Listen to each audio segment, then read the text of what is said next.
Welcome to Game of Thrones Abridged, episode 113.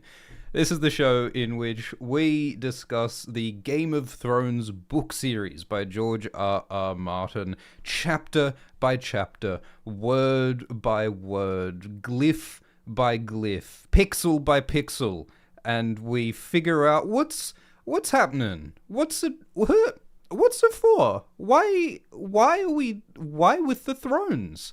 And what does it mean? Today the episode is a Catelyn Stark chapter, the 5th Catelyn Stark chapter in A Clash of Kings, which is the second Game of Thrones book. Welcome back to ACOK Abridged. This chapter is about death. Yeah, it's about death. It's mostly about death. It's about the death that happened and that is happening and that will happen and how we deal with it and the consequences. What is lost and what is retained. The dreams, the songs, the regrets, the memories, the ghosts that remain after death, and what we can do about it and what we can't do about it.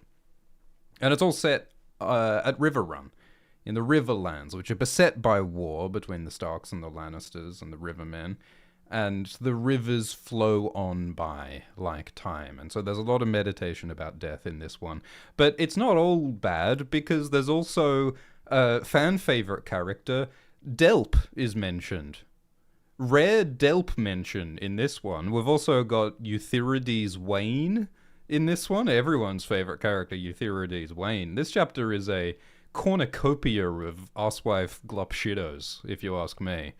So we'll get into them. Don't you worry about that. We're gonna talk about Delp, and we're talking about Edmure as well. Edmure is Catelyn's brother, and he tries really hard to help, and in doing so ruins everything. And I'm sure many of us have brothers and uncles and friends and half-step nephews like Edmure. The sorts of people who come into your life and they try and be helpful, and they just ruin everything, and you can't get the stains out of the carpet, and it's just a nightmare. But that's who Edmure is, and we're going to talk about Edmure, because Edmure also has like one of his best moments in the series in this chapter. He's like the one dude who cares about the common people, which like I love that for him. But he also like kind of ruins everything, and in this chapter he sows the seeds for the defeat of the Starks and Robb and Catelyn in a lot of ways. Although, like, to what extent is Edmure culpable, really? Should he be blamed for all this? That's something we'll talk about. So, so the context here is that the Starks are at war with the Lannisters, and a lot has gone wrong. And Catelyn's upset about it, because Catelyn's husband, Ned Stark, her lord, her husband, the love of her life, he got his head cut off. That sucks. Her favorite child, Bran, was terribly injured when Jaime Lannister pushed him out of a window, and Catelyn's been apart from Bran and from Rickon for so long, because they're up in Winterfell while she's in the Riverlands. Her daughter Sansa is captive, her daughter Arya is lost, and her son Robb is leading this terrible, scary war. And Robb keeps winning battles, but things take a turn. Things kind of get worse, which is terrifying. And Catelyn is trying her best to be supportive and to be helpful, but she can't do much. She's kind of helpless here, because in a war, it's the men who do the fighting. And Catelyn, all she can do is hope and pray and grieve and long and hope, and it sucks. It sucks a lot. She just came from the from Storm's End and Bitterbridge, where she was trying to form an alliance between the Starks and Renly Baratheon and Stannis Baratheon, and yeah, that didn't work. She saw a shadow murder King Renly like a magic man, a nasty magic man with a knife. Just cut through Renly's gorget, and the handsomest king of them all was slain. And Brienne's real upset about that. Catelyn's just met Brienne, and Brienne is such a interesting damaged individual who wants so hard to find a place in a world that rejects her. And Renly was like the one thing that kind of made sense to her because he was so handsome and he made a place for her. Like, the best day of Brienne's life was when Renly welcomed Brienne onto her rainbow guard, onto his rainbow guard, and that was taken away so brutally and so traumatically by this literal magic shadow assassin.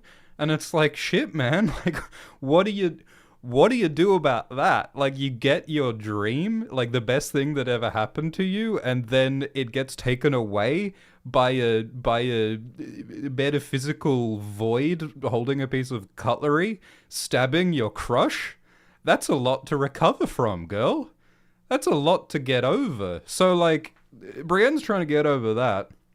And Catelyn's trying to get over the death of Ned and the stress of the war and all the death and the loss around them. And of course her dad's dying. Catelyn's father, Hoster Tully, has been slowly dying for like a year now, or longer. And that sucks. It's a slow, painful death. He continues to slowly, painfully die for a while longer. I feel like the slow death of Hoster Tully might...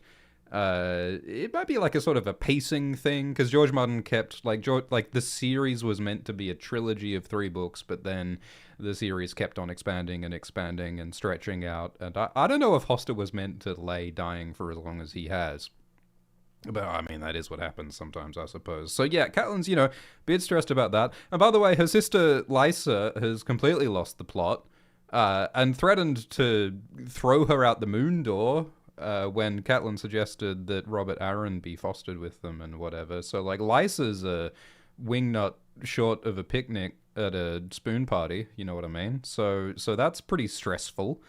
Like, Catelyn's entire family is more of a stress than a help. And Catelyn feels like she's the one rational, sensible person trying to hold them all together. Though, of course, Catelyn has also made catastrophic mistakes.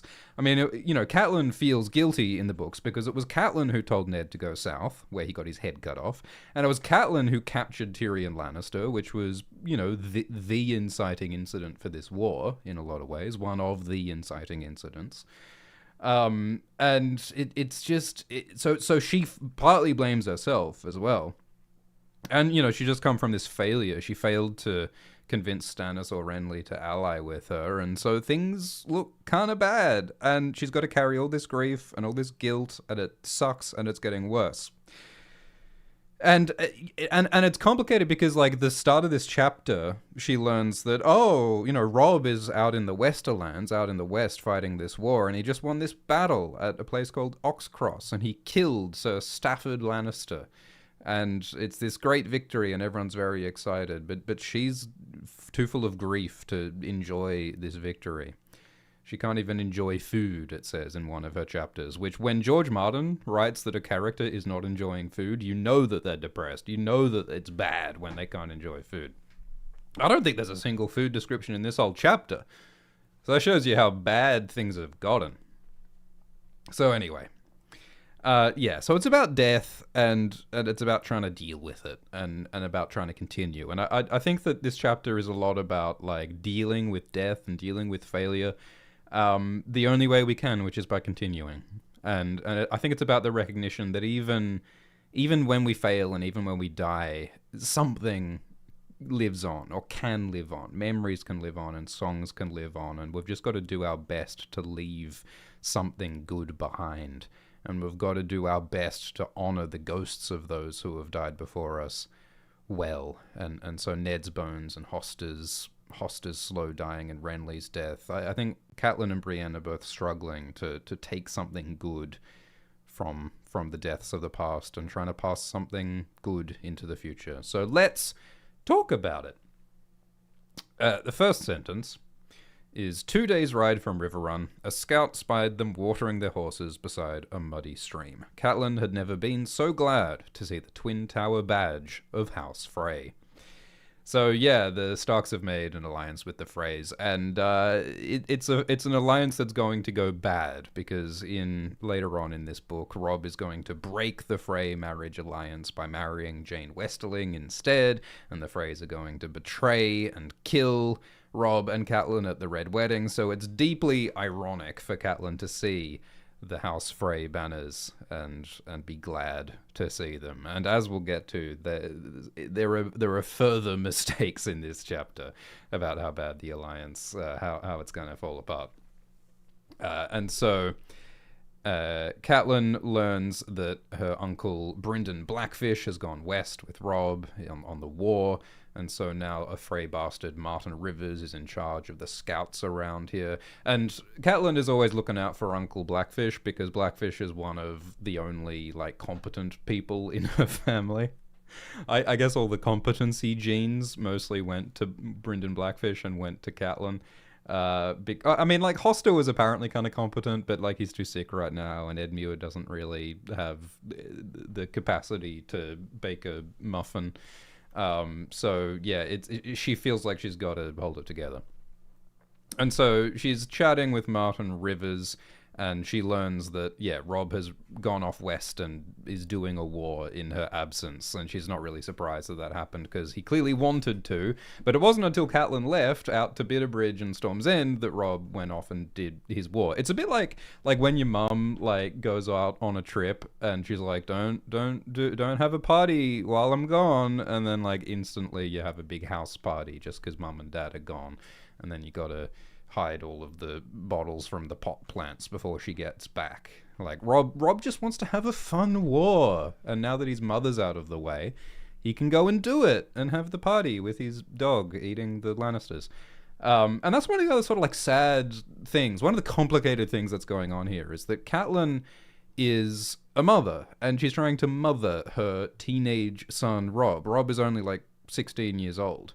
But Robb is trying to be a king. And, like, it's pretty hard to be a big, tough, wartime commander king when your mother is, you know, wiping bits of Cheetos off your forehead with a hanky, you know? Like, how do you nurture and protect your child while your child needs to project masculinity and strength in this war, in this society that values strength and masculinity and aggression and fighting and combat? So, like, there's all these interesting moments between Catelyn and Robb where they're trying to be mother and son whilst also being king and subject, and navigating, like, the optics of that is really hard at the same time as trying to maintain their emotional connection as family. And what so often happens is that Robb pushes Catelyn away. Robb spends this entire book trying to push Catelyn away, which is so tragic, because all they really want deep down is to hold each other, because they are, like, all they've got left of their rapidly disintegrating family. They desperately want to hold on to each other amidst all this loss, but they can't because of the politics and the pain, and it sucks. It sucks, guys. It sucks. And yeah, of course, Catelyn's away for like 5 minutes, and then Robb, yeah, hooks up with Jane Westerling and ruins the whole Frey alliance and gets them killed, basically. Catelyn leaves for one little diplomatic trip, and then Robb puts his dick where it shouldn't go and ruins their whole war. Like, my God. Teenagers, huh? Teenagers. Never have them. Alright, so she's chatting with Martin Rivers, and they're heading towards River Run. She's returning from the south. And the scout asks, have you been to Bitterbridge? Because Bitterbridge is where Renly was and the Tyrells are. And Catelyn said, nah, like, we did not want to go back to Bitterbridge after the Renly situation. Because Catelyn and Brienne were very nearly blamed and framed and flamed for the death of Renly. Like, if Brienne and Cat hung around, like, they may well have been, like, executed for murdering Renly or something, which they didn't, but, like, they can't exactly say, oh, it was a shadow. It was a magical shadow with Stannis' face. No one's going to believe that. So it's a good thing that Brienne and Cat got out of their lickety split, or else they could be in a spot of bother. So, yeah, they made like a tree, and they didn't want to go to Bitterbridge where the Tyrells are, because they might have been blamed there. Even though it's like, oh, maybe you should have. Maybe they should have gone to Bitterbridge, because the problem here is that after Renly is dead, the Tyrells are a free agent. Like, the Tyrells might ally with anyone at that point, because they had allied with Renly. They're not likely to ally with Stannis. And so what happens is that Tyrion and the Lannisters make an alliance with the Tyrells by marrying Joffrey to Marjorie. There may have been an opportunity here. Like, if Catelyn took the initiative to go to Bitterbridge and talk to the Tyrells and say, hey, let's make an alliance with you guys. I mean, Rob's not free for marriage. What if Catelyn offered to marry Willis Tyrell or something? I don't know. Make some kind of alliance with the Tyrells before the Lannisters do, and maybe they would have won the war. All sorts of alternate possibilities, but no, she went past Bitterbridge and came straight towards Riverrun. And she describes traveling through the Riverlands and seeing them turned to blackened desert by the fury of the Lannisters. This is Catelyn's homeland, remember. Catelyn is from Riverrun, and it sucks to see your home burned. And, like, you know, shortly when she arrives at Riverrun, she sees these 4 hanged men on the walls of Riverrun. On the walls of her house, there are dead men, festooned. Her home is festooned with dead men, which is, like, really bad feng shui, and that's what she sees her house turned into. And that, I guess, is the thing about being a lord or a king, is that you don't really get your own house. What you get is, like, a symbol. It's a temple to other people, full of strangers. You're not... That's one of those interesting, like, things that the series keeps exploring, is that, like, when you are a political figure, when you're a hero, when you're a king, you can't just be yourself for yourself. You have to be a figurehead for others. And, like, her house is not her own. It's a seat. It's a symbol, and it sucks. So, yeah, page 2.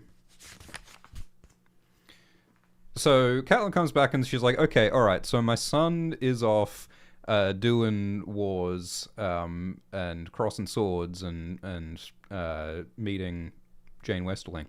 And she's like, okay, well, who's been in charge while everyone's gone? And she learns that Edmure Tully, her brother Ed, is in charge of Riverrun. And she's like, oh, gods grant him the strength to do so, Catelyn thought, and the wisdom as well. So, you know, doubt of Edmure's capabilities is a running theme here. Because Edmure has made some catastrophic fuck-ups. So, like, earlier in this book, when the war was just sort of beginning, or earlier in the last book, when the war was just sort of beginning, you know, after Catelyn captured Tyrion, the Lannisters started massing soldiers to attack the Riverlands in revenge. And so Edmure fell for Tywin's trap. By making all these little probing raids along the borders of the Riverlands, Edmure was like, I'll defend my people. And so he spread out his forces and spread out his army to defend all these pissy little borderland villages along the borders, which is exactly what Tywin wanted. So Tywin could easily destroy the rabble piecemeal before coming in and taking Riverrun is what happened. And so Edmure messed up previously, and he's going to mess up a bunch more, as we'll discuss. So, yeah, they hear the news that Robb defeated Stafford Lannister at Oxcross, and it was a great, glorious victory against the Lannisters, so, like, that's grouse. And some of the people are real happy about it, but Catelyn feels no joy here. Catelyn feels unable to feel any joy after Ned was killed. She says, like, after Ned died, it's like I died as well. She can take no joy in anything. And also she's got this sense of doom. I mean, she just saw, like, this... I can't overstate that she just saw, like, a shadow, a void, a hole in space-time just, like, kill King Renly. Just cut through him like nothing. It's like, and she's kind of doubting God at this point.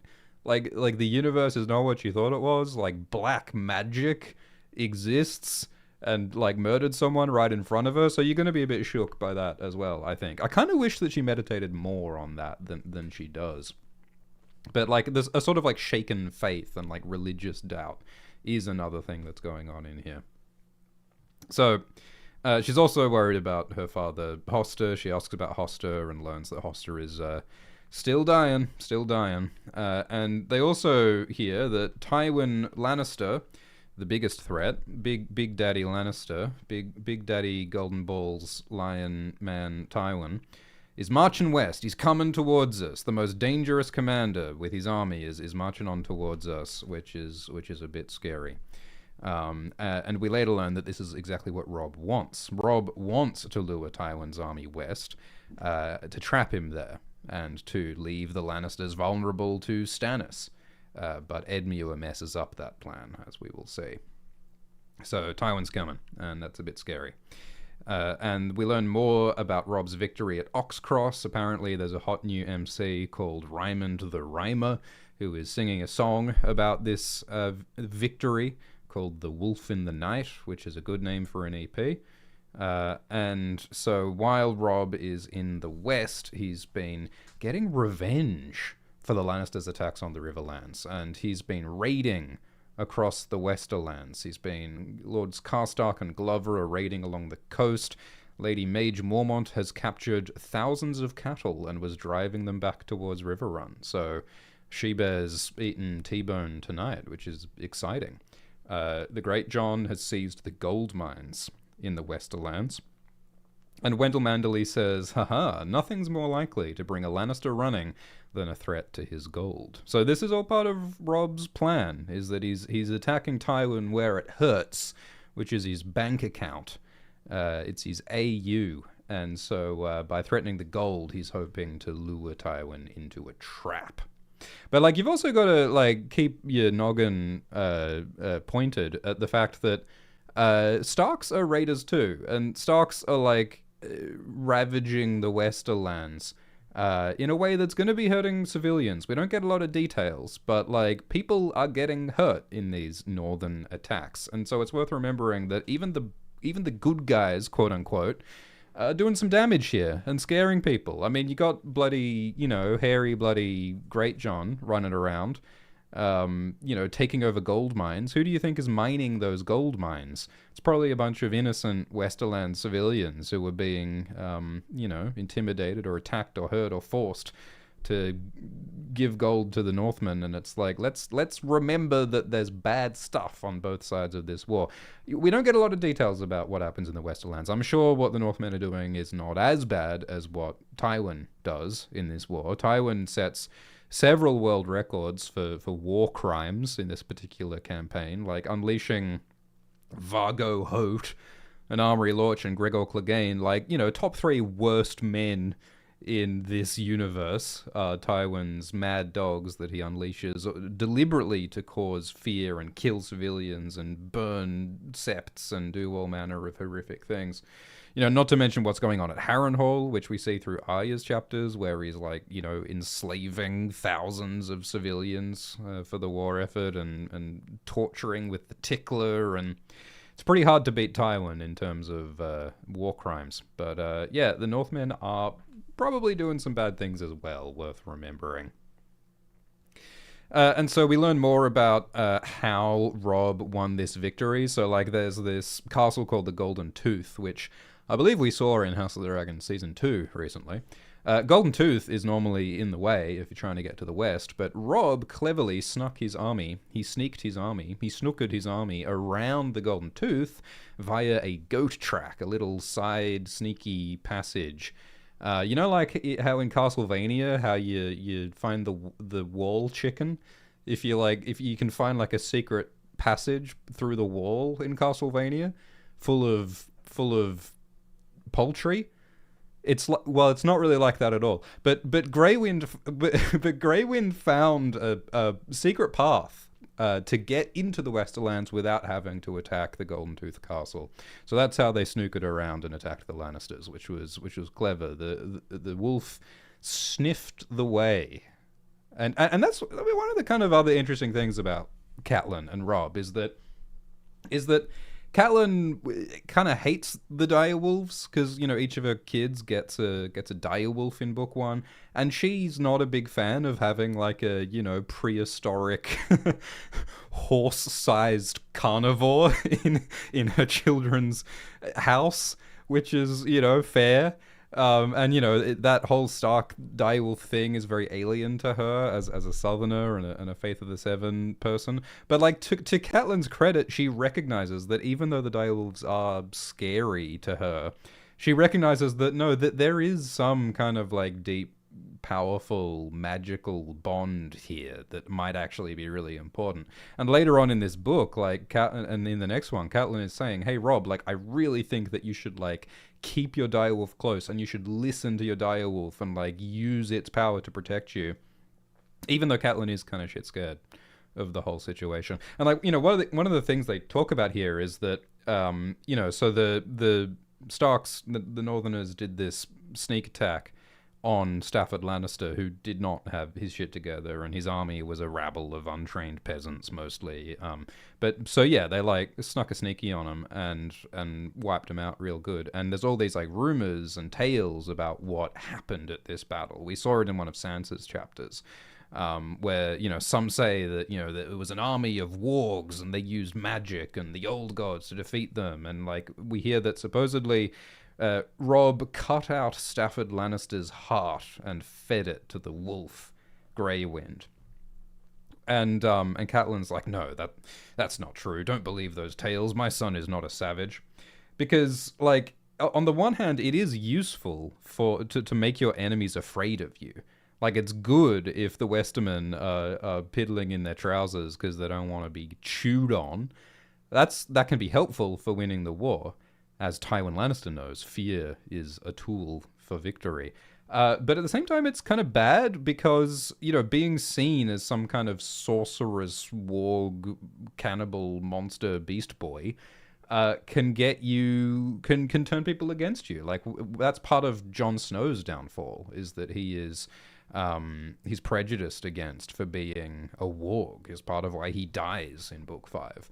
And the Freys use this against Robb as well, because they tell all these tales about, oh, Robb's this crazy evil warg and his wolf was eating people, so he had to put him down. And like they stitch his wolf's head onto his neck, and they try to justify the Red Wedding partly by saying that he was some violent, beastly wolf boy. And so like it's this subtle thing where it can be useful propaganda to make your enemies afraid, but it can also be used against you. And that, of course, is one of the themes throughout this series, is George is so interested in rumor and propaganda and misinformation, which, of course, is like so real and present today, more than we'd like. And of course, I think it's a timeless truth that it's not facts that motivate us. It's stories and it's emotions. And that's why we read fiction, because we are motivated by and we are driven by stories and emotions. And stories and emotions and propaganda and misinformation are so much more powerful than facts. And so it's really interesting how stories and tall tales and misinformation can grow beyond the truth and can spread and can drive us to all sorts of madness. And like, even at the best of times, all we've really got is stories. I think all we've really got is memories, and all of those are always imperfect, because that's one of the other things in this chapter, is that Catelyn gets Ned Stark's bones, and she reflects on how the bones aren't Ned. Ned is Catelyn's memories and feelings and their intimacy and the times that they shared together. Like, that's what Ned is. But even those memories are imperfect, because like Catelyn never really knew everything about Ned. Catelyn never knew about Ned's relationship with Lyanna and Jon Snow and Rhaegar and the Danes and Ashara Dane. Like, there are all these big blank spaces in her memory and her knowledge, and so she's got all these misapprehensions. And that the other thing that happens is that she's talking with Hoster Tully, her father, and her father is talking about Tansy and talking about Lysa, and there's this whole mystery, this thing that we learn in the next book, which is that Lysa got pregnant with Littlefinger, and their father Hoster forced Lysa to take moon tea to abort the pregnancy, and Lysa almost died and never forgave Hoster for forcing her to do this. And Catelyn dies not knowing that. Even when she dies, there's so much that Catelyn doesn't know about her own father and about her own husband and about her own children. And that's like always true. Like you can never fully know someone. And after someone dies, you can never learn more truth. And so all you've ever got is the memories, and all you can ever pass on is memories. And so I feel like that idea of memory and song and ghosts is so present in all of George's writing, and is especially present in this chapter, because Catelyn is grappling with the ghosts of Ned, and the ghost of Hoster that will be, and her own ghost that will be. Because, of course, we can't forget that Catelyn's going to turn into Lady Stoneheart. Like, Catelyn's arc is partly about she wants peace, but the more loss and the more grief that she experiences, the further she's pushed towards vengeance. And she's trying to tell everyone, killing only leads to more killing.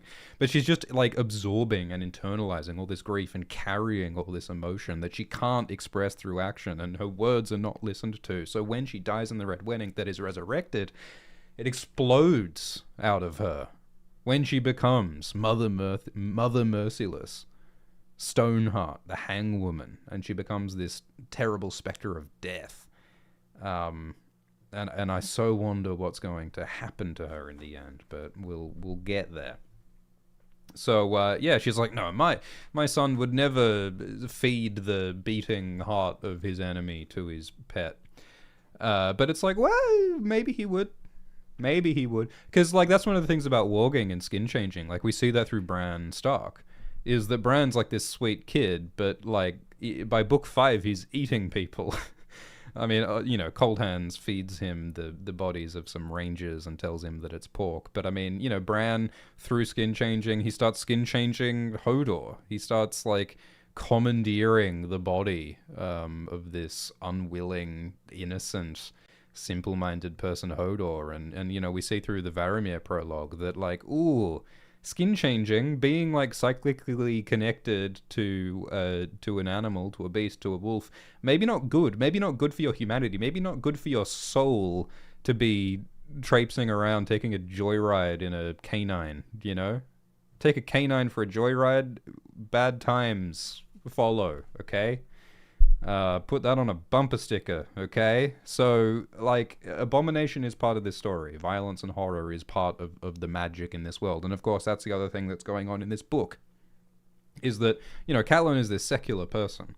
She believes in the faith of the Seven, which is the most milquetoast of all of the religions. But this tide of magic is rising, and the red comet is above, and winter is coming, and dragons have been reborn, and a shadow killed Renly with a shadowy knife, and so all of the pretensions of like normality, all of her understandings of how things work are just being demolished one by one, and it's a bit upsetting. It's a little bit upsetting, honestly. It's upsetting. And so yeah, Catelyn does reflect on how these direwolves are important and they have some mystical significance. Which, yeah, is interesting, Catelyn's relationship to magic and to the supernatural and superstition.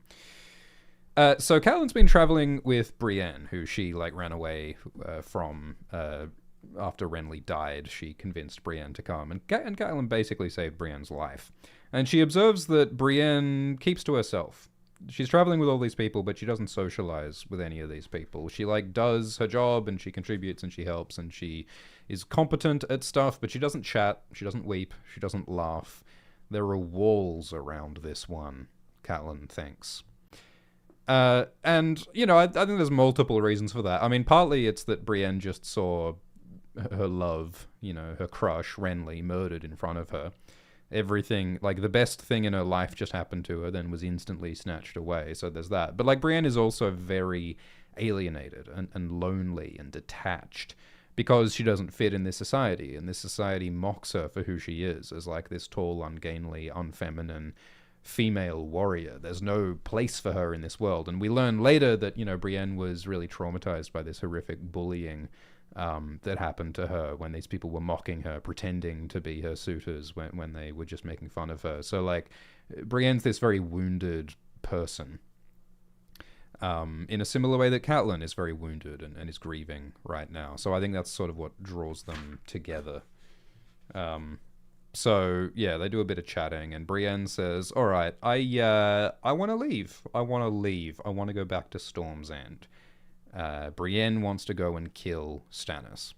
The only the only way to make anything better that Brienne can think of is to kill Stannis to avenge the death of Renly.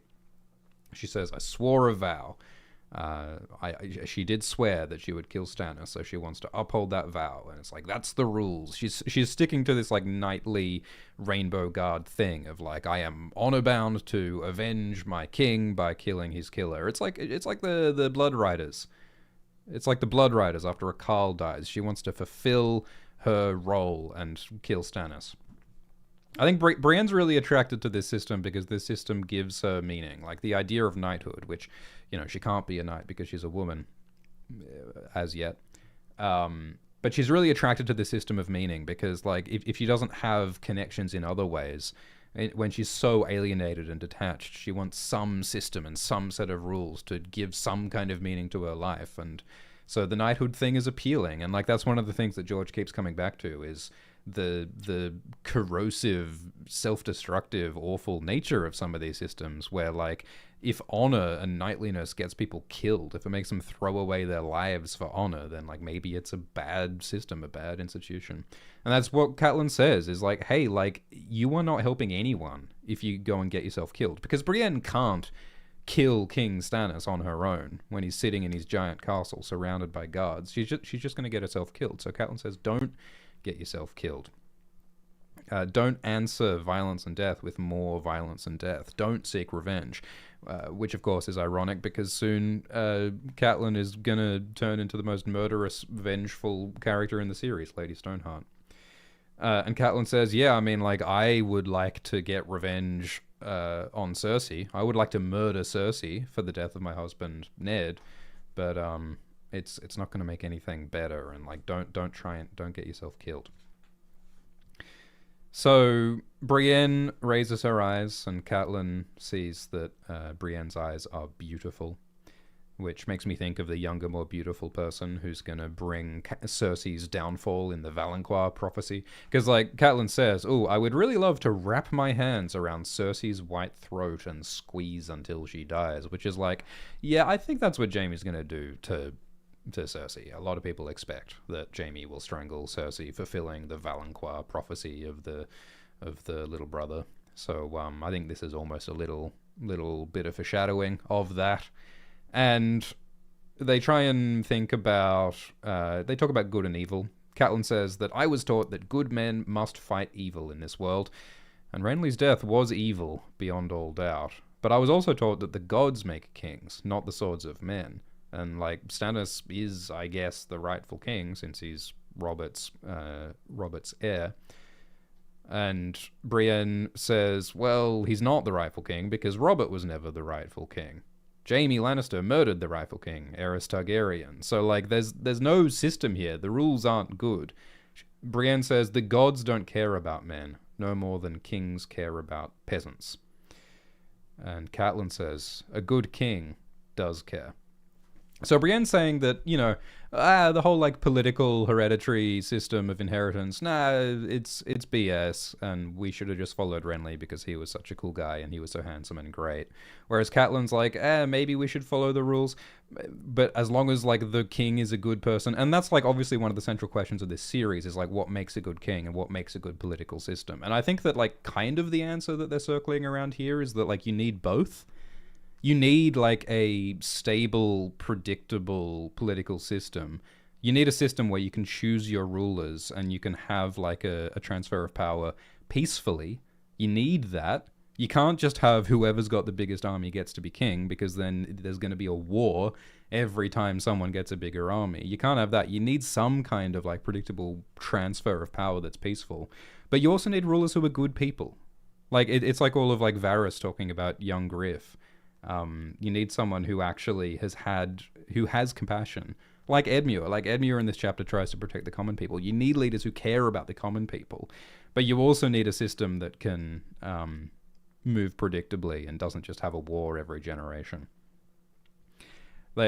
So yeah, and like talking about the evil of, like, Stannis killing Renly. I mean, that's, like, something that you could talk about all day. I mean, you know, you can make the argument that like Stannis killing Renly was good because it prevented a huge battle that would have killed thousands of people between Renly and Stannis. But also, like, you know, the fact that the fact of this dark magic, this assassination, this brother killing brother, this kinslaying, it's an evil stain that can never be wiped away, and Stannis still suffers for it, and he says that he feels like he'll be dreaming of Renly's peach until he dies. And I think Stannis has more abomination ahead of him. And I guess, like, in that way, Stannis is kind of it's kind of like rejecting, like, that sort of cold utilitarianism of, like, you know, if the outcome's good, like, the ends justify the means. Like, you know, Stannis might argue that, well, it's okay for me to, you know, assassinate Renly, my brother, and assassinate Courtney Penrose and burn Edric Storm, and like it's okay to do all those things if it gets the right outcome and I get to be king. And it's like, well, no, because it does moral, psychic damage to Stannis's soul, and he can never quite be whole. And I do like the idea, like some people theorize that Stannis might become some kind of new Night's King. In some sense, he might make some awful sacrifice. I mean, burning Shireen is what happens in the Game of Thrones show, and there's indications that'll happen in the books as well. I think Stannis is someone who's going to like follow the logical path to win no matter what, and it's going to destroy him spiritually, and he's going to become something bad.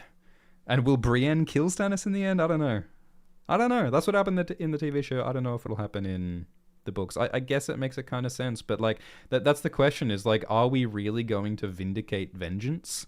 Like, you know, Catelyn goes from wanting peace and rejecting vengeance into becoming a monstrous specter of vengeance.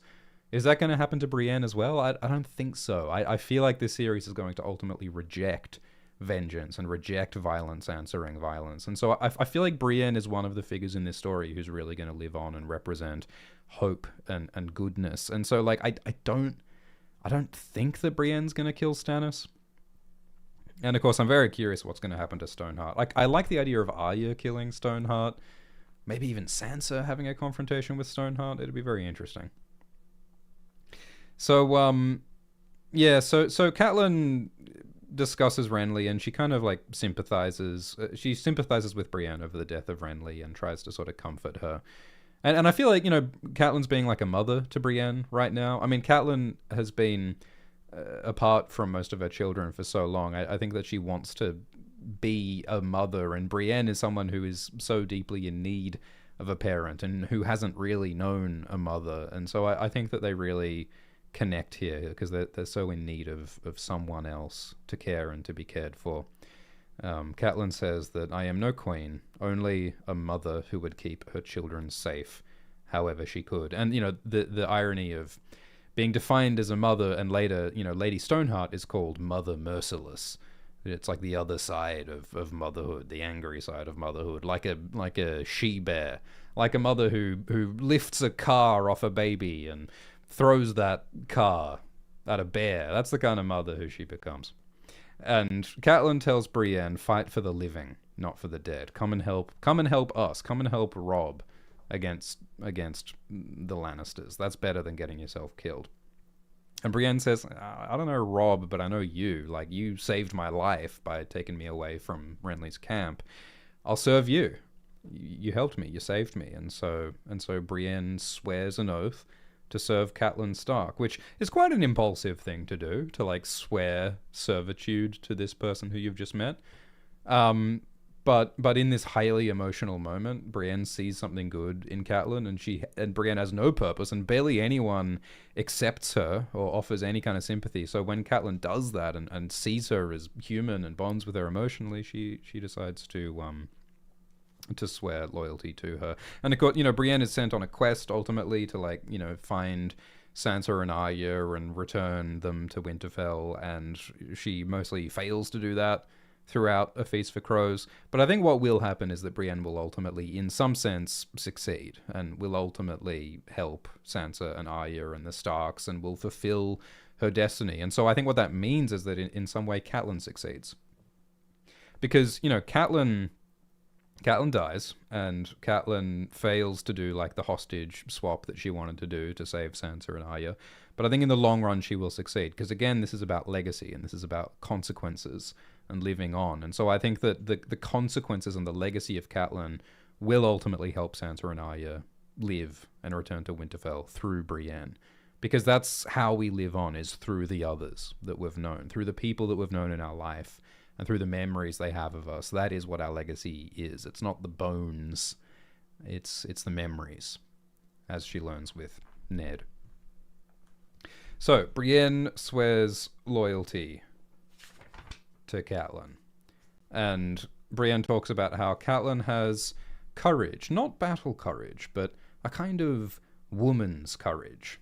And Brienne swears to be Catelyn's liege man, or whatever you would have me be. So, like, there's all this awkward, like, gender stuff where Brienne, you know, she's a warrior woman in a world where women aren't allowed to be warriors. And so, like, she doesn't even have the words to describe herself. There are no words. Like, you know, like, sometimes people call Brienne Sir, but it's like, oh, but Sir's only for men. So you just, oh, you're not a Sir, you're a maid, you're a wench. Like, there are all these words that are applied to Brienne because the language of her world does not describe who she is, and that sucks. And so yeah, she struggles to describe Catelyn as well. It's like, oh, you've got like woman's courage. Like, oh, how can you be courageous and also be a woman? Like, so we see how like the language and the expectations of the society make it hard to even talk about who you are and what you want. And so she swears loyalty to Catelyn. And Catelyn promises, I'll ask no service of you that might bring you into dishonor. And, like, that doesn't end well, because, like, remember, like, in Book 4, in The Feast for Crows, like, later, after Catelyn dies and is resurrected as Lady Stoneheart, Catelyn hangs Brienne. Catelyn hangs Brienne and Podrick Payne, and Catelyn says, choose, and Brienne says, sword. And so Catelyn sends Brienne to go and get Jaime by any means necessary. And Brienne lies to Jaime and says, oh, the Hound is about to kill Sansa Stark. You've got to come with me, quick. And it's all a ruse by Lady Stoneheart to lure in Jaime Lannister so that Catelyn could get revenge on Jaime Lannister. So, like, Catelyn, you know, Stoneheart uses Brienne dishonorably, makes Brienne lie, hangs Brienne. And so, like, it's so messed up that this, like, beautiful, you know, almost pure moment of swearing servitude ends with all of this horror later on. And I'm so curious to see how it turns out. Catelyn also promises that when the moment comes, Catelyn will not stop Brienne from killing Stannis, because Brienne still really wants to kill Stannis if she gets the opportunity. So they go on towards River Run, and they meet up with some other rivermen and the Mallisters. And the Mallister is like, you know, watch out when you're crossing this stream. We planted iron spikes under the water and caltrops and traps and booby traps. And are they going to clean that up afterwards? That's one of the things in real life that happens, is that people plant mines and stuff, and then they don't clean them up after the war, so people get blown up by the mines. The Riverlands have been torn apart for so long. It's like, how long is it going to take this place to heal? Like, can this place ever heal from, like, the depth of horror that's happening to it? I think that's something that's going to be strongly felt in A Dream of Spring, the end of this series. I think there's going to be a strong sense of, like, cool, we've defeated the White Walkers and the dragons are gone and someone tolerable is ruling the Seven Kingdoms. But, like, everything's fucked. Like, we have no food, everything's been burned, we've got to bury the dead, like, everything's all messed up. And so the idea of, like, things being okay is only going to be a dream. It's only going to be a hope in A Dream of Spring, I think, because just so much damage, physical and emotional and metaphysical, has been done. And that includes the spikes left under the water, that includes the caltrops among the rocks, all of the deadly debris that's left behind after a war. It does not just evaporate. And so Catelyn thinks again, oh, my brother Edmure, he actually is going to try and fight Tywin Lannister. That's a bad idea. Oh boy, I hate it when my brother tries to help. And everyone gets nervous when Edmure tries to do something. And yeah, such a strong sense of ominous bad things coming, such a sense of looming doom. The doom is really looming in this chapter, guys, like a Roomba. So yeah, there's a bunch of small folk coming as well, because Edmure is giving them refuge. and the peasants are going, yeah, Tully, Stark, woohoo! You know, they're like really cheering everyone on. Like, they got no idea what's going on, right? I mean, and then that like comes back again to that idea of like when you're a politician, you're a symbol. And like people are going to project stuff onto you, and like these peasants are all just happy that, you know, the battle at Oxcross was victorious. They have no idea like what's going on internally with Catelyn, and she can't show them, and they don't know her. It comes back to that idea again of like we're never really known. We only get these like projections, ghosts, mirrors, songs, dreams. Like that's all that we ever pick up from each other, really. And it's and especially when someone's a political figure, it's only the most cartoonish, two-dimensional image of who someone is that can ever... That's all that you get of some kind of distant politician, some king, some shadow on the wall, you know? Because that's what power is. Okay, we're just free associating now. So she sees more like river lords. There's the Darries, there's the Pipers, there's the Pages, and so Edmure is gathering the banners. He's bringing the river lords together to fight Lord Tywin, and Catelyn really wishes that they wouldn't. And so Catelyn's feeling real bad about all this, and she meets up with her brother Edmure, along with Sir Desmond Grell and Sir Robin Ryger, and the steward Eutherides Wayne. Is that how you pronounce that? Eutherides? Is it like Eurydice? Eutherides? Euripides? Antipodes, the tip of these, Eutherides. How did George come up with this name? Utherides Wayne, Wayn. He's got some weird names, this guy, Eutherides Wayne. And so Edmure's dressed up nice. He's got a nice blue and red cloak. He hasn't shaved in a while. Maybe he's made one of those like pledges, like Davin, like I will not shave until I defeat my enemy in battle or something. Which I love. I love beard-based ultimatums. You know, I like that. I enjoy that. Like when someone shaves their head for charity, or when someone like grows their beard to their knees, or like I think we need more like hair-based ultimatums in society. I think it's going to fix everything. And Catelyn asks Edmure, how is our father Hoster? And it's like, nope, still dying. And they talk about Courtney Penrose, who is currently holding Storm's End. And yeah, Stannis is besieging Storm's End. And Courtney Penrose is trying to protect Edric Storm, because I suppose he knows that Stannis intends to burn Edric Storm, because Edric Storm is King Robert's bastard and has king's blood and is useful as a sacrifice. Although also Stannis wants to use Edric because since Edric has blue eyes and black hair like Robert, because the seed is strong, Stannis wants to show everyone Edric and say, look, Robert's true children have black hair and blue eyes, therefore Joffrey, Tommen, and Myrcella are not Robert's children because they have golden hair and green eyes, and therefore they are illegitimate, and therefore I am the rightful king. So there's a couple of purposes behind Stannis wanting Edric there. And Courtney Penrose is like, maybe don't do that to Edric Storm. He's a cool guy. Edric Storm in the TV show is replaced by Gendry, who plays a similar role. And Catelyn reflects that, like, wow, Courtney Penrose is risking everything for this bastard boy, Edric Storm, whose blood is not even his own. It's not even his kid, but he's protecting this bastard. Which is like Ned, right? Like Ned Stark risks a lot to protect a bastard, Jon Snow, who isn't even his real son. So Catelyn doesn't know it, but there's an interesting parallel there. And I feel like, you know, that's like George Martin's trolley problem. That's like George Martin's like moral test that he gives his characters. And, you know, of course, this is something that, like, you know, Stannis and Davos talk about, because Davos secretly saves Edric Storm. Davos betrays and disobeys Stannis in order to save Edric Storm from being burned. And Stannis is like, I needed to kill that kid to win the war and save the kingdom through sacrifice. Like, sometimes you got to sacrifice innocent children to save the day. What is the life of one bastard boy for a kingdom? And Davos says everything. And it's one of the, like, strongest moral statements in this series. Because it's saying that, like, yeah, sure, you can make some, like, utilitarian argument that it's worth sacrificing one child for the sake of political victory, but like it makes us not human. We are not good people. We cannot live with ourselves. Our spirit cannot stay intact if we're going to burn children. We just can't. We cannot do that and be human. And so that's kind of the test that multiple characters face in multiple different ways, is like, are you willing to risk yourself, your own interests, for the sake of protecting a random child?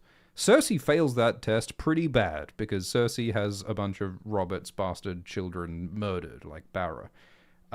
Ned passes that test because he risks everything to protect Jon, and Courtney Penrose passes that test by trying to protect Edric, and so does Davos.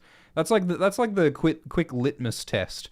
If you've got like 10 seconds to test if someone's a good person, it's like, would you swim into the pond to rescue the drowning bastard? And if you say yes, you might be a good person. But I tell you, a lot of people fail that test in this story, and you really want rulers who are willing to risk it for the biscuit.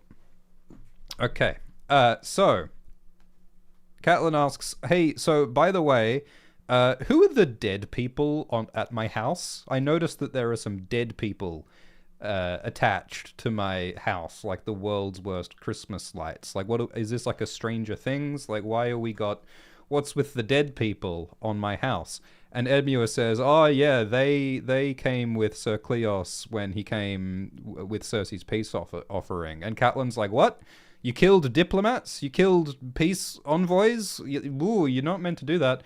And Edmure says, but they were false envoys, because they said that they were just diplomats and they were non-combatants, but then they tried to free Jaime Lannister, because they captured Jaime Lannister when Robb defeated Jaime at the Whispering Wood. And Edmure was like, yeah, they tried to like free the Kingslayer through treachery. And one guy killed some of our men, and another guy picked the lock, and another guy was like some kind of mummer, some kind of actor, because he intimated,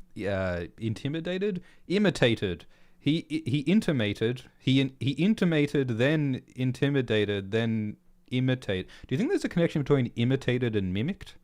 Anyway, so he imitated Edmure's voice to trick Edmure's men into opening the gate and to let the men and Jaime escape. And they almost got away with it.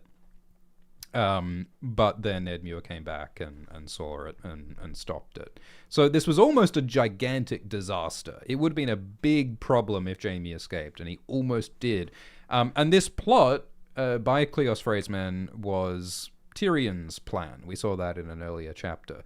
Tyrion sent these men to rescue Jaime, to rescue his brother Jaime. And Catelyn realizes that this must have been Tyrion's betrayal. Which, since like Tyrion, broke the rules and sent these diplomats to do this sneaky business, it's kind of crazy that Catelyn then herself frees Jaime and hopes that the Lannisters will give back Sansa and Arya in exchange for Jaime. That was not a good choice. That's probably in Catelyn Stark's top 3 mistakes, alongside capturing Tyrion, and being so mean to Jon. She probably should not have freed Jaime, but we'll get to that when we get there. And this whole incident, by the way, it's egg on Edmure's face. His pate is an omelette right now, because Edmure, the reason, like partly why this happened, why Jaime almost escaped, is that Edmure wasn't there. Edmure was out, quote, wenching and whoring. He was out with sex workers, and as a result, he wasn't there. Catelyn says you were out whoring or wenching. I'd like to know what the difference is. What do you think is the difference between whoring and wenching? What's the Venn diagram? What's the Venn diagram like overlap between wenching and whoring, and what's the difference? I would like to know. Anyway, so it's embarrassing for Edmure that he was out fraternizing when he should have been guarding Jaime, and so this is a common Edmure L. And every time Edmure makes a bad mistake, he just gets more desperate to prove himself, which often just leads him to more mistakes. You ever meet those people who are just in like a downward spiral of just piling more mistakes onto more mistakes? Like, Edmure's kind of a dunce, but you got to feel sorry for him because his intentions are like pretty good, and he's like very much a consequence of his of the social role that's pressed upon him that he didn't ask for. And also his daddy didn't love him as much as he wanted. And like, I don't know, I just like, it doesn't mean that Edmure's mistakes are okay, but it's just it's understandable, the mistakes that Edmure makes. Thanks for the super chat from DMCP, who says, I fall asleep to you and Glombulus theorizing and discussing this amazing series. Many thanks. Also, a theory. What if John and Rob were mistakenly swapped as babies? So all this time, Cat has been cruel to her biological son and loves the bastard child. I mean, that would be funny. Oops, I was abusing the wrong kid. I mean, look, I mean, Rob has red hair, so he's a Tully.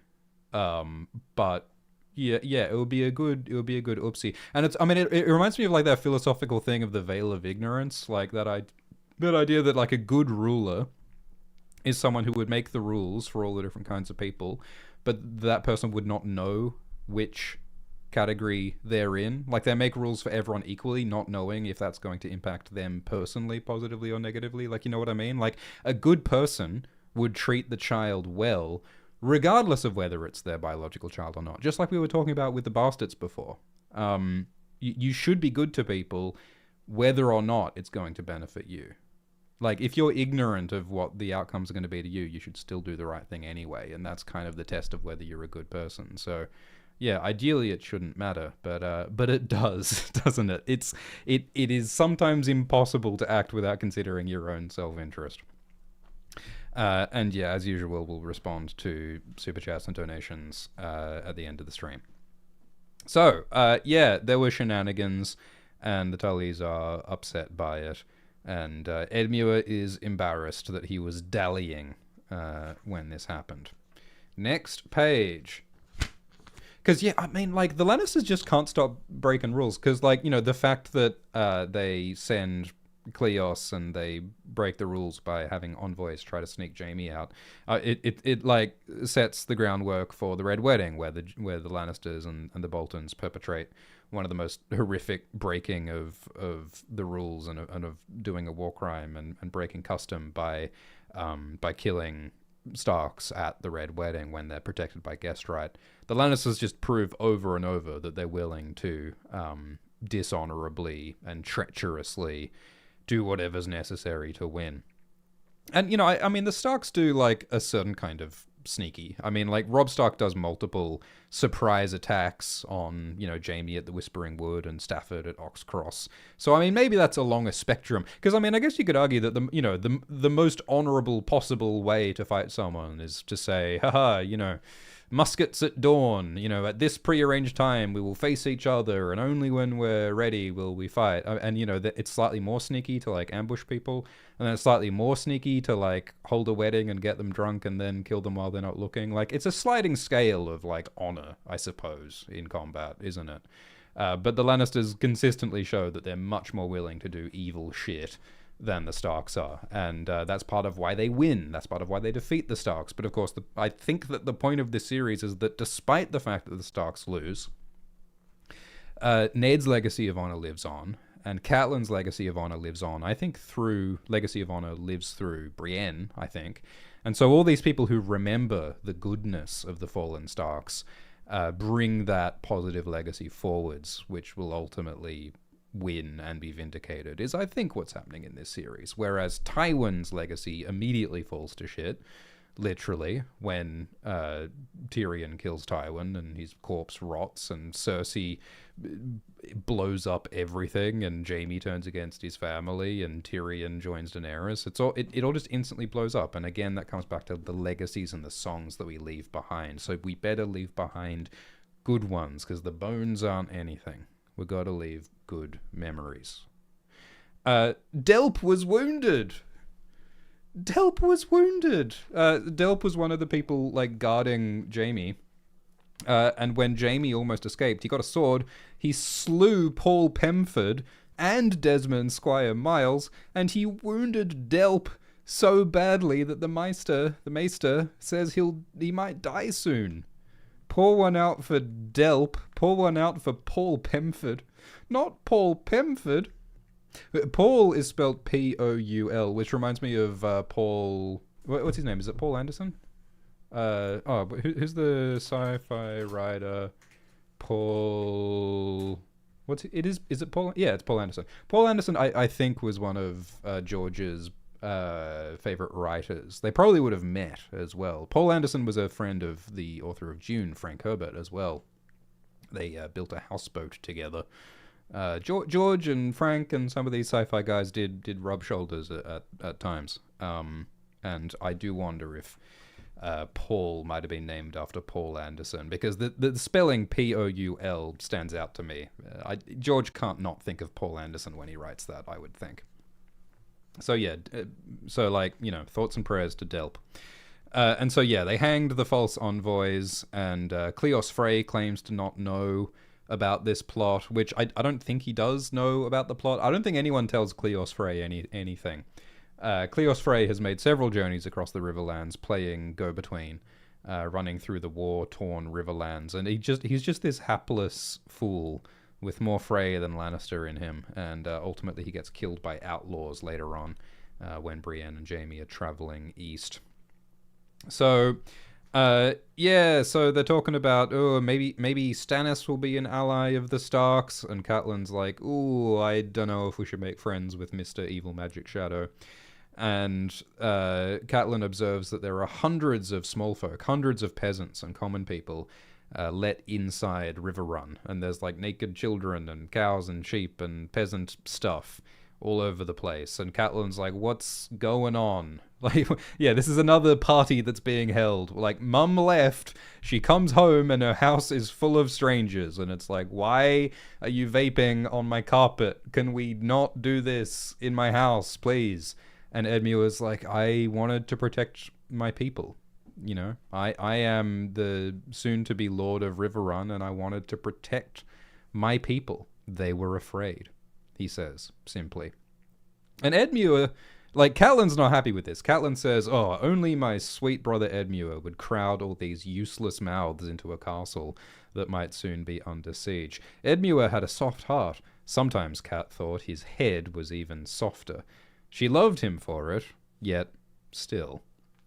So again, it's that moral thing of like, Edmure's out here protecting innocent people, and that's great, but Catelyn sees that it's a strategic disadvantage. That is something about Catelyn, I think, is that Catelyn doesn't show a lot of sympathy for random common people. Like, everyone's on a sliding scale there.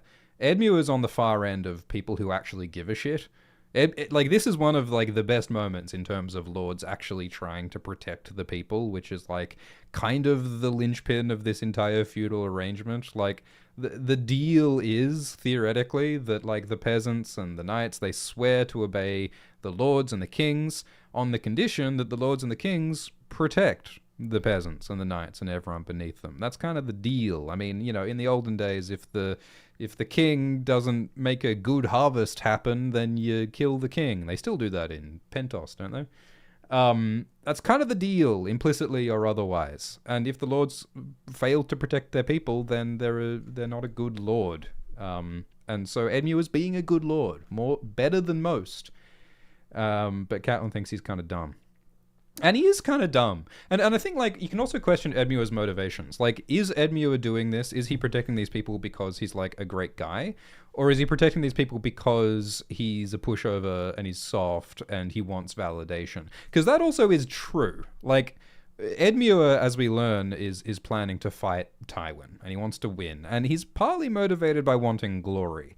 Edmure is partly motivated by, like, he's frustrated that his nephew Robb is winning all these battles and he's getting all this attention and all this glory, and Edmure isn't getting shit. He's jealous and he wants to prove himself. And, like, partly that's emotional insecurity. But partly that is, like, a very real strategic political insecurity, because Edmure knows that his father Hoster is dying, and when Hoster dies, Edmure will become the Lord of Riverrun, and in this world, a lord needs to prove that they are strong, and that they can win, and they can protect people, and Edmure so far is doing a very bad job of that. He needs victories to survive politically. And so he's very insecure, and he also cares a lot what people think. And it's like by letting the people in, he's winning some support from his people, which is good politically. But it's also like, is he just like superficially going with that because he wants to get praise if it has like a larger cost of undermining their strategic position? I don't know. It's sort of complicated, but it sort of raises for me that question of like, if you do the right thing but for like the wrong reasons, is it still good? Like if you like donate to charity but then you like brag about it on Instagram, like are you a good person, or are you just doing it for the attention? Are you just doing it for the validation? Does it matter? Like if you do the right thing but for selfish reasons, you can still have a positive impact on the world. But surely it's less meaningful than if you do it purely selflessly. So yeah, Edmure's out here trying to protect people. And Eutherides Wayne says that King Robb gave orders, or just wanted, Catelyn to be sent to the twins. Robb really wants to keep Catelyn out of the way, which is partly because he wants to keep her safe, but partly also he can have better house parties when Mum's gone. Again, it's like what we talked about with the difficulty of having like a mother-child relationship when the teenage child is a king, and like how do you navigate that emotionally and socially and politically? And so Catelyn feels pushed away by like the one child who's near to her, and it sucks. And Catelyn observes that, Edmure, so you're trying to fight Tywin, huh? Maybe you shouldn't. Because Edmure has fought one battle and lost it. For Riverrun, whereas Tywin has won many, many battles and has a reputation of being like probably the best military commander in this world right now, alongside maybe Stannis. And so Catelyn's like, you know what, maybe you should not fight Tywin. Maybe you should just let Tywin march past us, because Tywin's trying to get to the west, because Robb is wreaking havoc in the west. Catelyn says, let him, which happens to actually be what Robb's plan is to lure Tywin. But Edmure is like, no, this is Tully land. If Tywin Lannister thinks to cross it unbloodied, I mean to teach him a hard lesson. So he's really blustering. He's really waving his dick around. And that's proportionate to how insecure he is, because Edmure is very aware of how he looks weak with just being defeated all the time. So he's compensating really hard and trying to prove that he's a big tough man, and it's not gonna end well. And Catelyn's like, no, really, you should listen to me. So Edmure's like, okay, fine, let's go talk in the backyard. And so they go talk in the God's Wood. And yeah, Edmure is all like sulky and sullen. And like it becomes apparent that Edmure is really a lot more impulsive and emotional. He's not like as emotionally resilient as Catelyn is. I mean, I don't know if anyone is as emotionally resilient as Catelyn is. She loses so much and still functions right up until the Red Wedding. Well, it's pretty impulsive when she frees Jaime. But yeah, so like Edmure is kind of all over the place emotionally. And in fairness, his dad is dying. And there is a bit where it's mentioned that like Catelyn is like totally Hoster's favorite child. Edmure is not Hoster's favorite child. And I think Edmure knows that, and I think it sucks. And I think that daddy issues are a part of this, because daddy issues, I mean, they should have called this A Song of Ice and Fire and Daddy Issues. That's what the name of this series should be. Because daddy issues are deep, like especially with, Tywin and Tyrion and Cersei, but also with like Jon and Robb and Ned, and it's a song of dads and daddies. So Catelyn says, hey, don't fight Tywin. You have fewer men, he's stronger, don't do it. And Edmure says, well, Robb has won victories against worse odds, and we have Roose Bolton's army out there still. Because Roose Bolton was defeated in the Battle of the Green Fork, which was a clever distraction by Robb. But, Bolton is still out there with 10,000 men, so he's going to meet up with Helman Tallheart. I've ordered Helman Tallheart to join up with Bolton's army, along with the soldiers who Robb left at the Twins. And Catelyn is like, no. Robb left Tallheart's men at the Twins to keep an eye on the Freys, because the Freys aren't very trustworthy, and we need to have men watching the Freys to make sure they don't do anything sneaky. Which, of course, is very correct, because, of course, the Freys in the end do betray the Starks. So it would have been a really good idea to keep Tallheart's loyal Stark Northern men at the Twins watching the Freys. But Edmure ordered them to leave, which is like maybe like low-key one of the most catastrophic decisions in the series. If if Edmure had left the Tall Heart men at the twins, maybe they could have averted the Red Wedding. Maybe. Who knows? But Edmure says, nah, look, I think we can trust the Freys, because the Freys fought alongside us at the Whispering Wood, and Stevron Frey died for us at Oxcross, and Ryman Frey and Black Walder are with Robb in the west, fighting alongside them. Martin Rivers is scouting with us. Sir Perwyn Frey is helping you and guarding you. Robb is going to marry one of the Freys, which of course Robb messes up by marrying Jane Westerling instead. And Roose Bolton has married Fat Walder Frey. So like, and two of Walder's grandsons, also both called Walder, are now at Winterfell as hostages. So like, we are tight with the Freys. Like, it's fine. Like, don't worry. We can trust the Freys. And like, honestly, this is not a bad argument. Like probably the only reason why this all blew up is because Robb married Jane.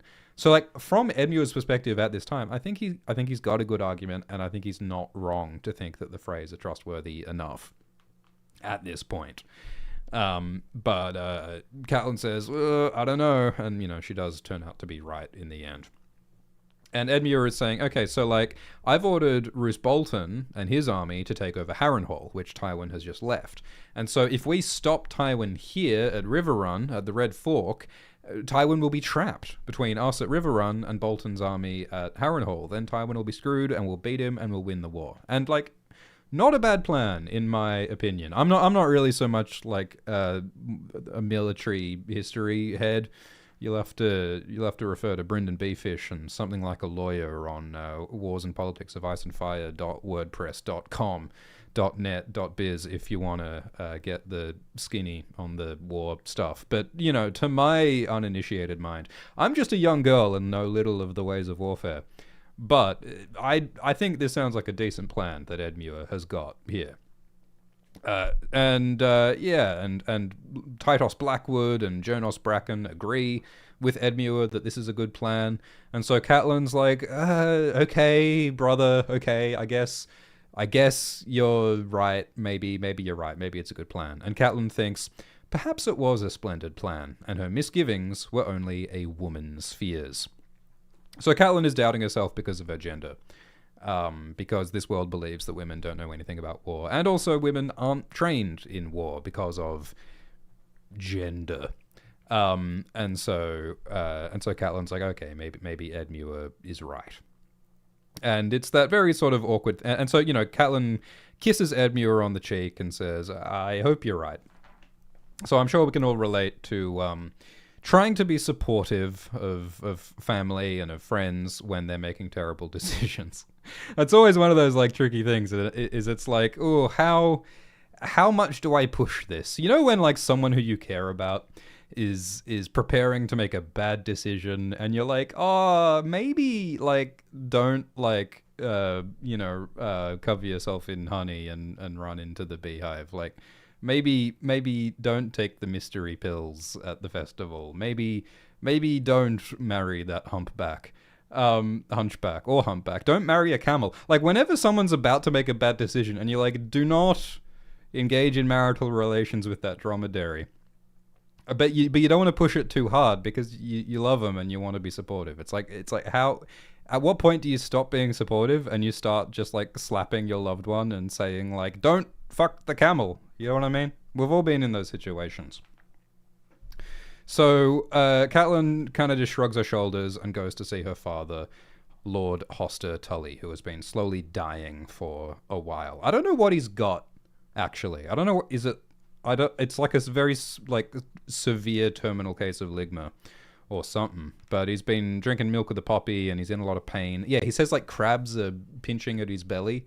He's got some kind of crustacean lurgy, I think. One of the classic. It's a classic manifestation of crab. Crabs are cancer in the astrology, in star signs. Maybe he's got stomach cancer. Maybe that's what it means to have crabs pinching your belly. Maybe it's a literal crab. I don't know. He ate too much seafood. So anyway, like, Catelyn comes in and she's like, Father, I'm returned. And Hoster, he's feverish, he's on opium, he's in a lot of pain, so he thinks that Catelyn is Lysa. Because Hoster right now is desperate to get Lysa's forgiveness, because Hoster feels really guilty that he forced his daughter Lysa to take moon tea to abort her pregnancy when she got pregnant by Littlefinger. And it's like the regret of his life, and he wants to get forgiveness, but he's doing it too late. And Catelyn doesn't know what the hell he's talking about, and it sucks, and it's sad. And so, yeah, Hoster's blabbering on about Jon Arryn, who he forced Lysa to marry, and, he's trying to say, oh, it's all going to be okay. And it's real sad. And so, at the same time that Catelyn is grappling with all of the mistakes and the deaths of the present, Hoster is grappling with the mistakes of the past. And I think Catelyn is in many ways anticipating the mistakes of the future that Edmure is about to make, that Robb is about to make. And all the while, the rivers of the Trident are rushing past like time itself. And I think so much meditation on time and death and legacy and what is left. And Hoster is in the process of leaving this mortal coil. So, Hoster just keeps saying, forgive me, forgive me, forgive me. And it's like, dude, like, maybe reconcile with your daughter before your deathbed, which is easy to say. But, like, you don't get to have these conversations when you're dead. That, like, the end of this chapter is Catelyn saying, I wish I could speak to the dead, like the Silent Sisters. But we can't, and we can only talk while we're living, and I think sometimes sooner is better than later. Sometimes, like, the truth can't. I mean, the truth can come out later, but you won't get to see it, and you'll get no satisfaction from it, and it won't make you happy when the truth comes out after you're dead. So, yeah, sadly, tragically, Hoster dies, and Catelyn dies, and Lysa dies before Hoster gets his forgiveness, and before Catelyn even finds out that any of this happened. I mean, Catelyn's alive now, kind of, as Lady Stoneheart. It would be very fascinating if Stoneheart ever got to find out about, Littlefinger and Lysa. Because Catelyn at this point is like, maybe Littlefinger lied about that dagger when he said it was Tyrion's. But Catelyn has no idea about, like, Littlefinger getting Lysa to murder Jon Arryn, and Littlefinger impregnating Lysa, and Littlefinger using Sansa, and all these horrible ways that Littlefinger has destroyed her family and her country. I really hope Littlefinger gets his comeuppance. And again, I think that, Catelyn's daughters will be Littlefinger's comeuppance. Like Game of Thrones Season 8, but not bad. So, it really hurts Catelyn to look at Hoster Tully, who is now almost a corpse. He's so skinny, he's delirious. He used to be strong and proud, but now he's so weak and dying, and it sucks to see him like this. And it's like when she sees Ned's bones, and it's like, this isn't him. This is just the bones. It's nothing. It's like this body that Hoster is. It's like he's dead already. It's the memory, and the spirit is all we've really got, because that's all we can really perceive, and that's all that we can really feel and internalize and remember. I mean, it makes me think of, like, in a later chapter, Robb and Catelyn go to Oldstones, and they see the tomb of King Christopher Mudd IV, and it's like Ozymandias, and they reflect on legacy and what is lost and what is left behind. And that's when Robb decides to make Jon Snow his heir. It doesn't explicitly name Jon Snow, but he says he wants to make Jon Snow his heir, and the official app says that he makes Jon Snow his heir. And so I think a lot of that legacy stuff is in their storyline. And Catelyn wonders who this person who hooked up with Lysa was, and she doesn't realize that it's Littlefinger. And she leaves Hoster, and she chats with Eutherides Wayne, and the Silent Sisters bring Ned's bones to Catelyn. In the TV show, it's Littlefinger who gives Ned's bones to Catelyn, which I think is interesting, because, Eutherides Wayne, as much as Eutherides Wayne is everyone's favorite character, Littlefinger is so much more emotionally connected to the Tully family and to Ned's family. And, like, in a messed up way, it's like Littlefinger getting victory over Ned again by bringing the bones of the man who, stole the love of his life from him, because, like, Littlefinger's, like, in love with Catelyn, and Ned is the man who got Catelyn, who got the woman who he loved. And so I'm sure Littlefinger takes some twisted pleasure from bringing Ned's bones to Catelyn. Catelyn, who still does not know all the ways that Littlefinger betrayed Catelyn. So, like, there's interesting elements there in the show by making Littlefinger more present.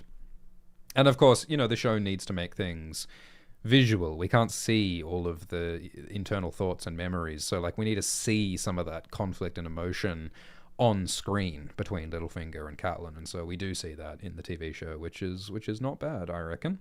Not bad. So, yeah, Catelyn looks at Ned's bones. She looks at the remains of her beloved husband, and it sucks. And she's like, yeah, this is just not him. This is bones. Like, one skull looks like any other skull. I don't see his eyes in these empty eye sockets. And so she reflects on the good memories that she has.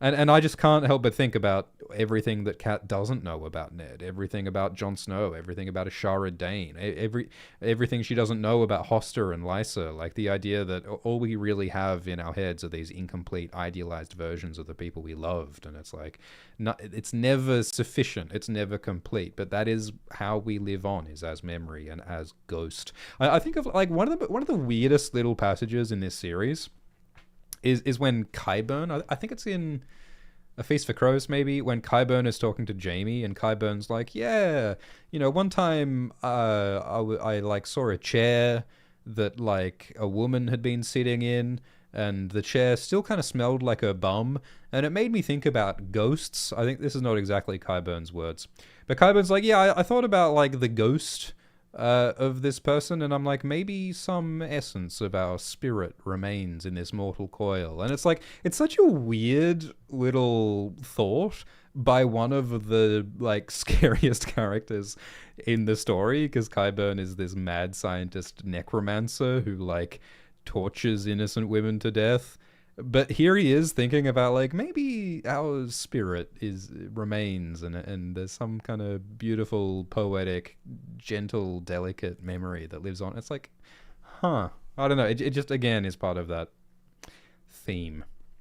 So, Catelyn is struck deeply by grief seeing Ned's remains, and she thinks, one day I will thank them all. She wants revenge on the Lannisters. Like, Catelyn is mostly repressing her desire for revenge at this point until she becomes Lady Stoneheart. She's just like absorbing it. She's soaking in the grief for chapters and chapters and chapters until it explodes out from her as Lady Stoneheart. One day I will thank them all. And Catelyn says Ned's bones should be laid to rest in the Winterfell crypt, because that's what happens to true Starks. So Catelyn sends Hal Mullen and a few others to go and take Ned's bones north, but we learn later that they haven't seemed to have arrived, probably because the Ironborn, Victarion Greyjoy, takes over Moat Cailin, which blocks the way north. So it's an open question, it's a mystery in this series, where are Ned's bones? And like, I think one good theory is that the bones might be in the neck, because that's along the way, and the neck is ruled by Howland Reed, and as far as we know, Mage Mormont and Galbert Glover are there. Lady Stoneheart comes near the neck at one point. Galbert Glover and Mage Mormont know about Robb's will naming Jon Snow as the King in the North, and Howland Reed probably knows about Jon Snow being the son of Rhaegar Targaryen, so there's like a whole like Great Northern Conspiracy gang group in the neck probably, which Ned's bones might be a part of. I mean, it occurs to me that, like, since Lady Stoneheart seems to have maybe gone in the neck, like it's mentioned that she went to Hagsmire, it'd be cool if Lady Stoneheart had Ned's bones, because, like, what we see in Feast is that Lady Stoneheart has Robb's crown, which is really cool and really evocative, because it means that, she wants revenge for the death of her son Robb. But it's also like, well, she has the crown, which is like, who is going to be crowned as the next king in the North? Lady Stoneheart knows that Robb Stark chose Jon Snow as the next king in the North. So it's like, will Lady Stoneheart consent to crowning Jon as Robb's heir, despite the fact that Catelyn hated Jon? Dunno. But, I mean, I can imagine, like, an alternate version of that chapter. Like, what if, instead of Robb's crown, Lady Stoneheart was holding Ned Stark's skull? Wouldn't that be cool? Like, Hamlet. Because that would equally be a great symbol of Catelyn's desire for revenge against the Lannisters, would be Ned's skull. Or maybe Ned's bones ended up in Qyburn's hands, and that's what's under Robert Strong's helmet, huh? Maybe it's Ned Stark's skull, huh? On top of, like, with, like, Grey Wind's head on top of it, like a hat. Maybe. Who knows? Yeah, so she sends the bones north, and we don't know where they are. And Catelyn reflects that, well, they say that the Silent Sisters can speak with the dead. How she envied that. It makes me think about how, like, Bran is connected to the old gods through the weirwoods, and the old gods, like, seem to be made up of the spirits of the dead who go into the trees. That seems to be maybe what the old gods are.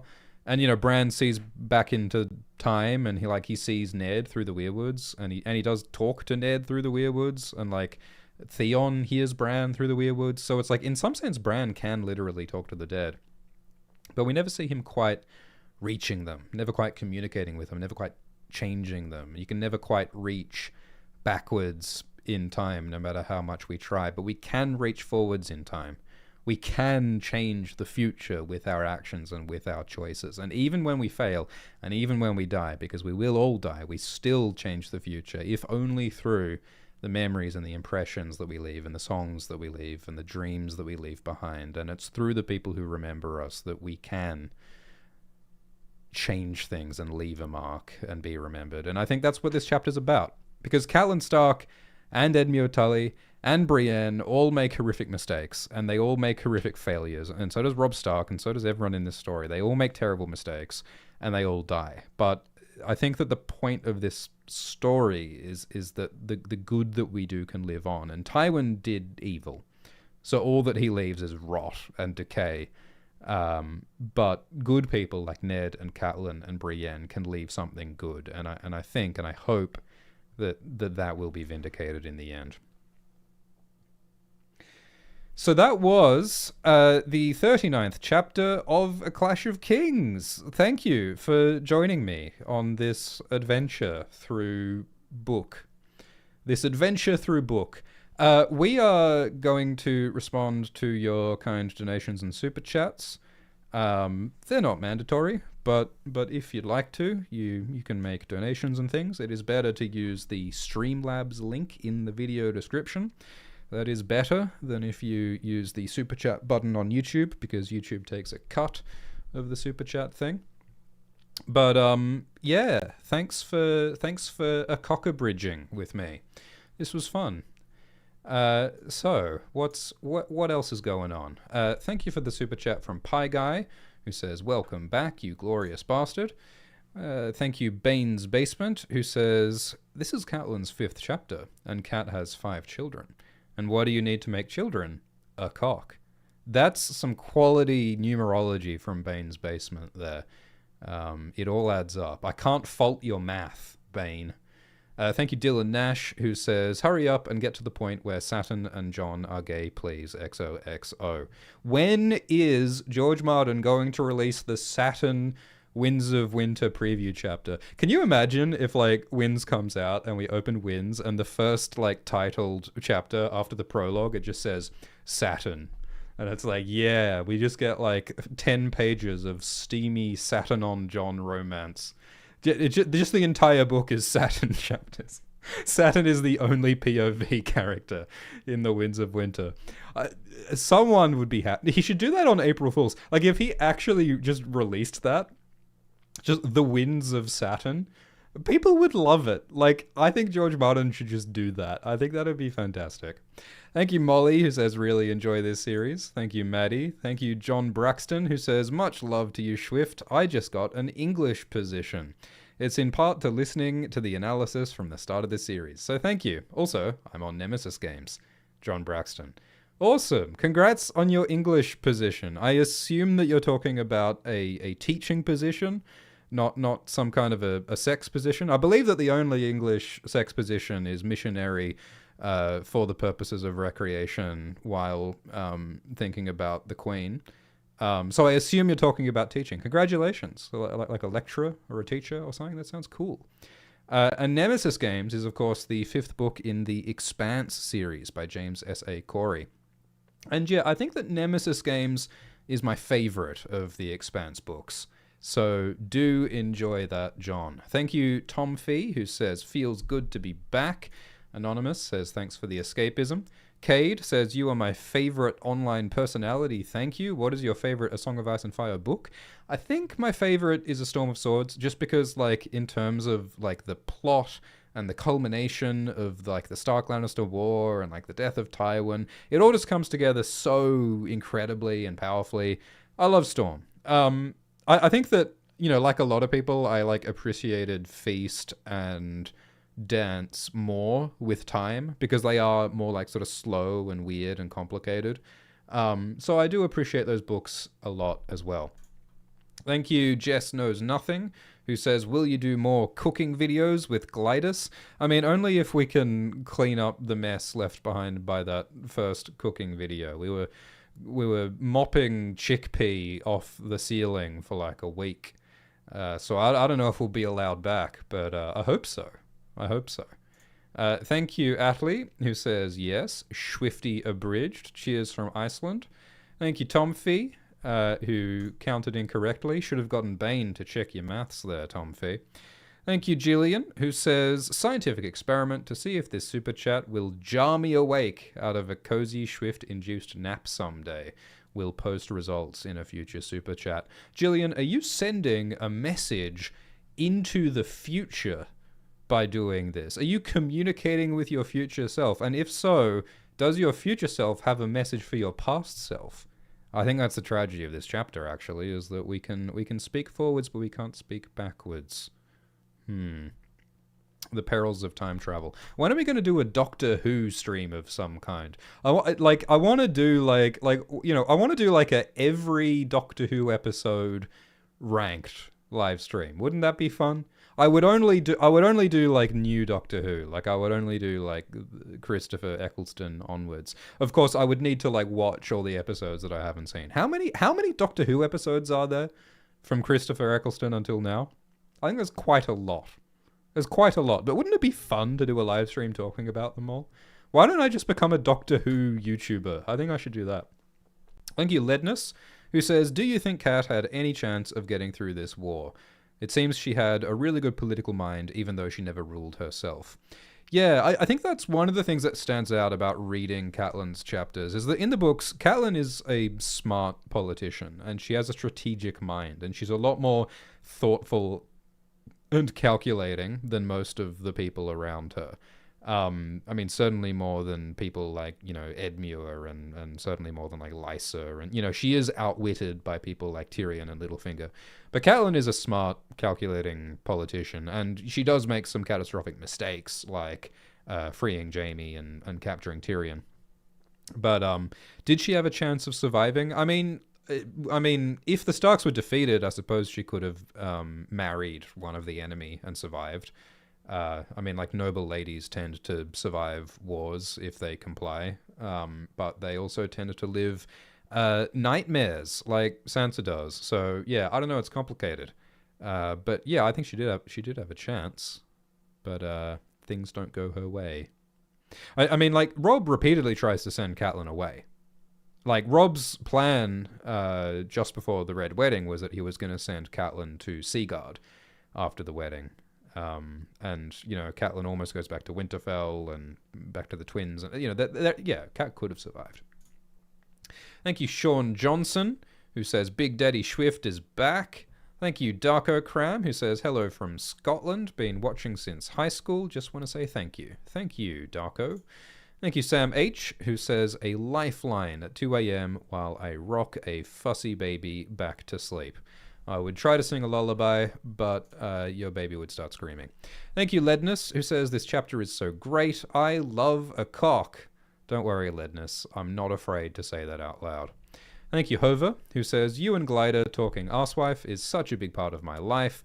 You are the glup shittos I tell them about. That is so nice. I've always wanted to be a glup shitto. Like, you know, I want to be a... Who's the guy with the long neck in Star Wars? Like, the one who looks like a Kaminoan but isn't on the Jedi Council? Someone in the live chat tell me who that fella with the neck is in Star Wars prequels.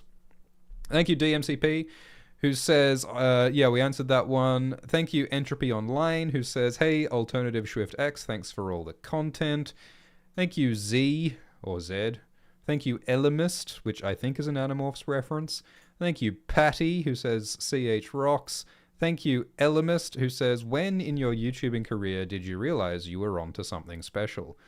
Wait, am I onto something special? Oh shit. Today. It was today, Elimist. Thank you, Shadow Wand, who says, cheers, Swift. Thanks for the fabulous content. Even that scallywag, Alt-Shift-X. Alt-Shift-X wishes he was a scallywag. Alt-Shift-X can't touch my level of scallywagitude. I have scallywagitude out the wazoo, and Alt-Shift-X wishes he did. Triceratops says, The Expanse abridged when? Probably my favorite show book series of all time. Still angry they didn't finish the series on the TV show. Yeah, it was kind of an odd situation where they ended the Expanse TV show on Amazon after 6 seasons when there are 3 more books. And, like, there is I think that the creators, Dan and Ty, have talked about there maybe being a continuation, but like it kind of makes sense in the story because there is a time gap between the 6th book and the 7th book, so it's not impossible that there could be a screen continuation of The Expanse someday. But yeah, fan of the series. All right, I think we're going to wrap up this live stream. Thanks so much for joining. And see you all next time. Eat vegetables and call your mum. This was Alt-Shift-X. Got abridged. Cock abridged. See you next time. Cheers.